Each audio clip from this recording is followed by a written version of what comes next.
So ayan, maupay na aga guys. Adi dito ako karaman ay Aida. Kay binibigyan niya ako ng gurdaba. Kuha na lang daw ako dito kasi nasasayang lang daw, hindi na papanginano. So kunin natin ito guys. Yan, gurdaba. Tugas na to. Yan, tas ayun pa oh. Duwa pa. Tugas na ba yun? So, ayan. Maraming salamat Manay Aida. So ito ang pukliunta na ini.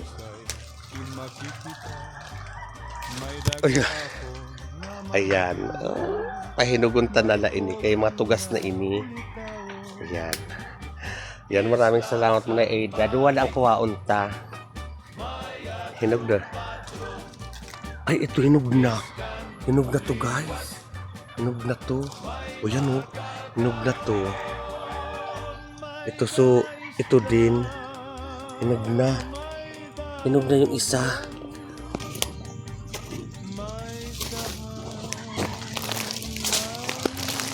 So ayan. Tama na to guys. So ito guys, hinog na oh. Ito hinog na. Ayan na. Mamaya na natin sa bahay. So maraming salamat Manay Aida. Ito na kinuha ko na. Tulo lang kinuha ko. Kaya hinog naman na. Yan, ito. Ito hinog na oh. Ito hinog. Yan, maganda to. Maraming salamat Manay Aida. And shout out Nars Ruan. Upaka din nadidiho. Kay damo na ini nga. An kahapon din. May binigay sa amin na papayain. Mga hinog na din. Kinuha namin doon oh. Ni Manay Aida unom. Binigyan ako ng dalawa. Pakita ko din sa inyo guys. Ang papaya. Saka ito nga gordaba. Or guyabano sa Tagalog. Hinog na tong isa kauno naman ni Mother. So maraming salamat Manay Aida. Sa blessing oh. Diba pag may ika nga may tinanimay. Jujunihin. So let's go guys. Uwi na ako. Diyan, ito lang bahay namin guys. Ayan. Yan lang. Ayan ang kusina namin. Diyan kami ni Inay.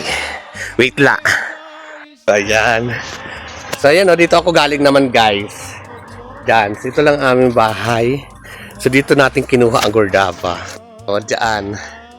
Dito natin kinuha. Diyan. So ito na kami. So mamay o, may hinog na. Binigyan ni Manay Aida yung papitas ako diyan. Sa puti. Adi ho. Ayan. Hinog na. Hinog na ini oh. Kaunang tana. Tapos mayroon pa kami na guys, na papaya. So yan guys, ito pa yung papaya na binigay ni Manay Aida kagahapon. O so, sobrang hinog na may nakainan na ng mga ibon. So pwede na rin natin ito ipakain sa ibon. Mayroon kasi ako din ibon, may papakita ko sa inyo. So maraming salamat Manay Aida. Sa din ng mga prutas, guyabano, gordaba at kapaya. So mamay damo salamat. May. Damo nga salamat Aida. Salamat tagan ko. Upay nga lawas sa lawig mo. Yan ang dami guys, oh. Yan. Yan ang dami guys. So balik ako din sa pagsaing kinaubusan na amo gasol. So dito na tayo magsaing guys. So, thank you for watching guys. Marami pa tayong pagsasamahan dito sa isla. Sa kanya tumutunog na ibon. Papakita ko rin sa inyo kasi ito hiningi ko dun sa bata. Kasi na basta papakita ko sa susunod na vlog. So ito na vlog ko. O nag-iingay ng mga ibon. Ayan siya oh. Ayan, mga indakay. I love it guys.